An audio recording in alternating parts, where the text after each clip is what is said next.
de notre exil et de dispersion, le Saint Créateur avait installé en Terre Sainte, en Palestine, au lieu de Palestiniens musulmans, d'autres peuples, tels que, par exemple, des Coréens ou des Inuits. Ceux qui ne savent pas ce que c'est qu'Inuits, ce sont les Esquimaux. J'aime beaucoup les Esquimaux, c'est pour ça que je les ai nommés. Donc, ce n'est pas un conflit ethnique entre Juifs d'une part, Arabes d'autre part. Ce n'est pas l'essence du conflit. Même sans cela, donc nous devrions nous opposer à une entité sioniste.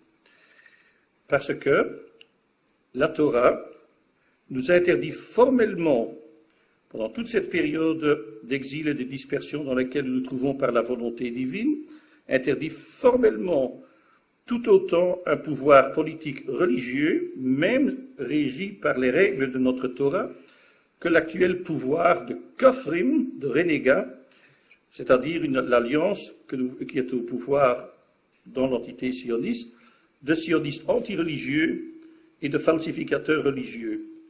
Et la deuxième catégorie, c'est peut-être à choisir entre la peste et le choléra.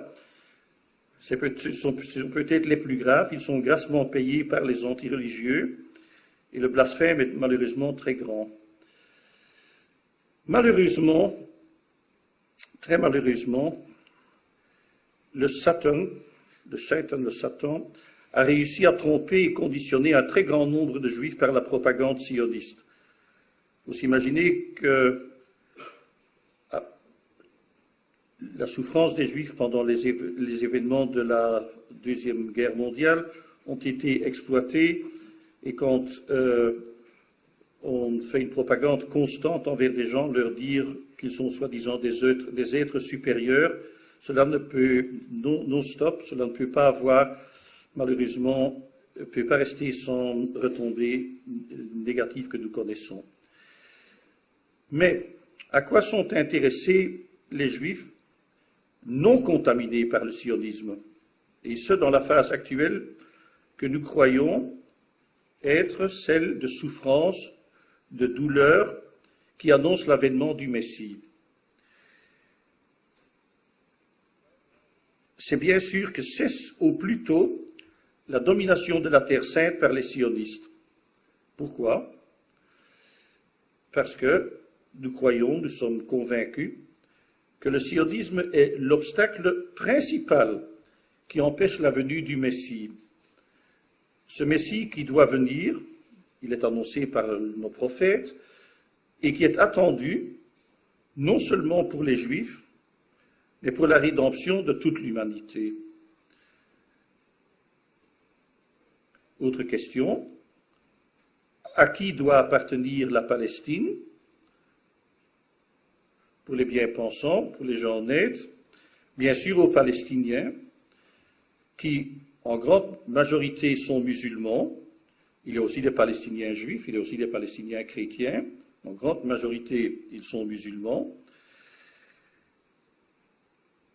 Et au fait, cela a déjà été reconnu par nos saints rabbins dans les années 20 du siècle dernier.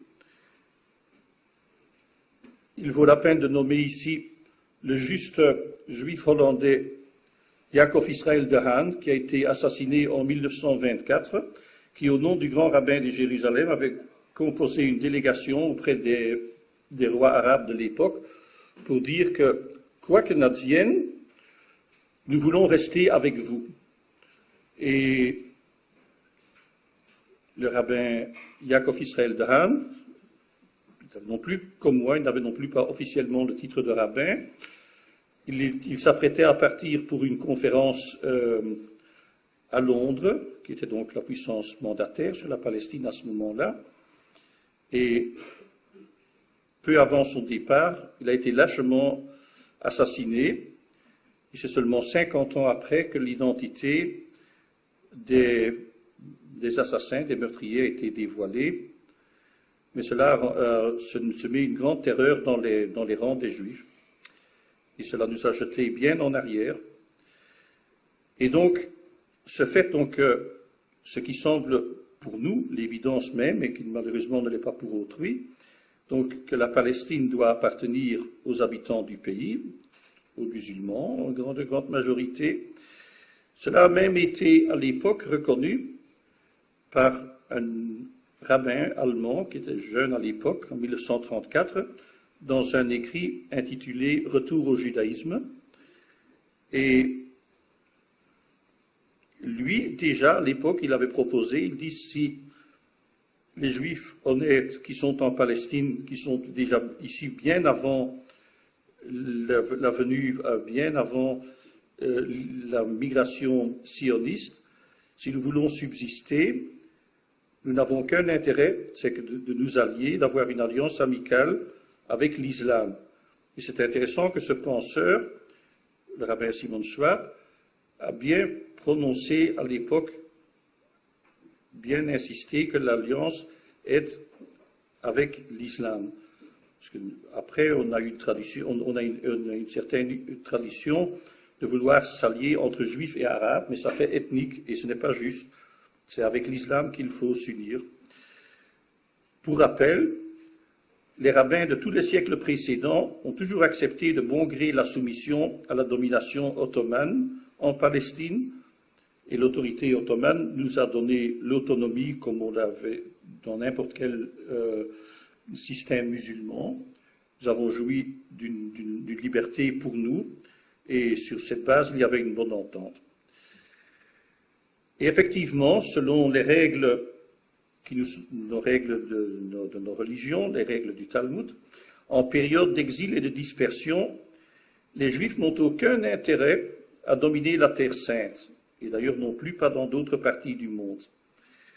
Parce que notre vocation divine est, et sans cela nous cessons d'être Juifs, c'est d'être un peuple saint et une nation de prêtres. Nous devons être une population exemplaire au service de l'humanité. Et c'est parce que, en Terre Sainte, dans l'Antiquité, nous n'avons pas réussi à jouer vraiment, remplir vraiment ce rôle, que nous en avons été chassés. Et nous sommes encore loin d'être au niveau requis pour pouvoir y être. Et pour cela, nous devons donc accepter d'être dispersés dans le monde et nous devons donc remplir ce rôle. Nous devons nous rappeler, c'est le message que je dis maintenant, comme nous parlons à nos coreligionnaires, aux Juifs, nous devons nous rappeler plus que jamais que ce n'est pas parce que ce n'est que par la Torah qui a été transmise à Moïse au mont Sinaï que nous sommes Juifs. Ce n'en existe pas un Juif ethnique, un Juif laïque. Il est d'origine juive, mais il n'est pas juif dans le sens du mot. Pour être juif, il faut accepter la Torah dans son entièreté, il faut accepter les décrets divins, et il faut donner le bon exemple. Ça, c'est être juif. Et revendiquer, oui, parce que nous avons subi des persécutions racistes, ethniques, cela nous donnerait un droit particulier et de le venger encore sur autrui. C'est le contraire du judaïsme. Et donc, c'est de bon cœur, c'est avec sagesse, mais aussi de bon cœur, que nous, Juifs, nous devons accepter et même promouvoir la souveraineté du peuple palestinien sur l'entièreté de la Palestine historique. Pas une parcelle de la Terre sainte ne peut rester profanée par les sionistes. Et vu ainsi, c'est donc le bon sens même. Il n'y a aucun antagonisme entre judaïsme et islam. Et quel est notre ennemi commun? C'est clair, c'est le sionisme. Dans notre tradition rabbinique, en Allemagne, il y a environ 150 ans, notre grand maître, le rabbin Samson Raphael Hirsch, a formé la tradition de la Torah ainsi. Mensch Israël, il faut être humain, car juif, parce que juif, et juif car humain. Et avec l'obligation de Torah im derech Eretz, avec un savoir-vivre, et donc tout ce qui est le contraire de ce que les sionistes font. Les sionistes revendiquent de vouloir faire selon l'idéologue qui a fondé le sionisme, de faire des Juifs, de les transformer en un peuple comme les autres, un peuple comme tous les autres, avec un territoire, un État, un drapeau, des banques, la prostitution, tout ce qu'ont les autres, et les Juifs devraient l'avoir aussi. C'est exactement le contraire de ce que le Saint Créateur veut de nous, de ce qui est marqué dans notre Torah. Et nous voyons que les sionistes, ou du moins leur aile extrémiste, leur aile droite, qui est dominante, va encore plus loin. Ils ne sont même pas comme les autres peuples, avec les caractéristiques nommées, mais ils commettent des crimes à l'outrance, ils font un véritable outrage. Au contraire de cela, fidèles à notre tradition de Torah, nous avons à nous conduire de façon irréprochable, sanctifier le nom divin dans notre relation avec nos prochains non-juifs. Nous appelons nos frères et sœurs juifs induits en erreur à se détacher du sionisme, à se retourner contre l'idolâtrie et la malfaisance sioniste, et en premier lieu contre la falsification de la Torah nommée sionisme religieux. Le retour à la source, c'est le retour à la Torah, non falsifiée, donc à notre véritable identité.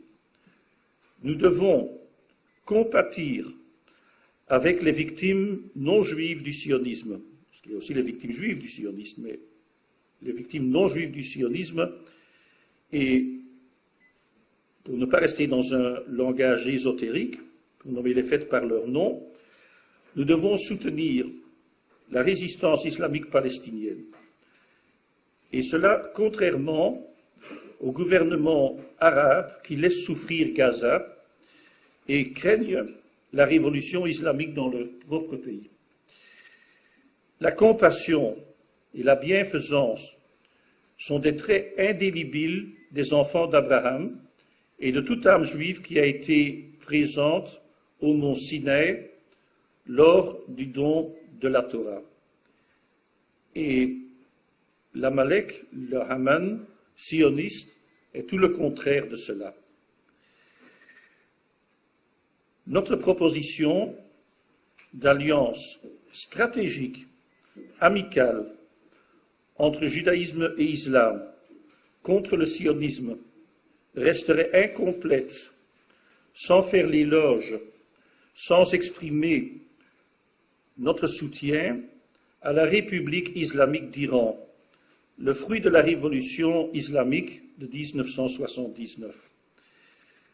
Cette révolution islamique a fait ses preuves et donne des impulsions spirituelles indispensables de très haute qualité aux aspirations des peuples du monde qui luttent pour leur souveraineté contre le sionisme, l'impérialisme et toute forme d'injustice.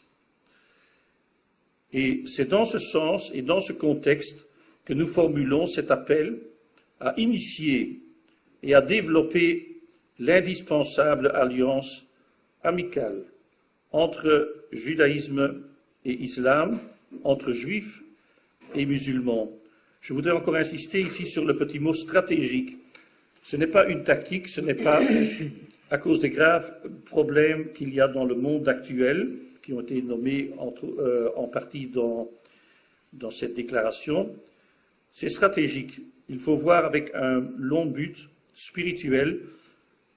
Nous devons, chacun de notre côté, judaïsme et islam, nous unir contre le sionisme et ensemble être conscients que notre arme est en premier lieu une arme spirituelle.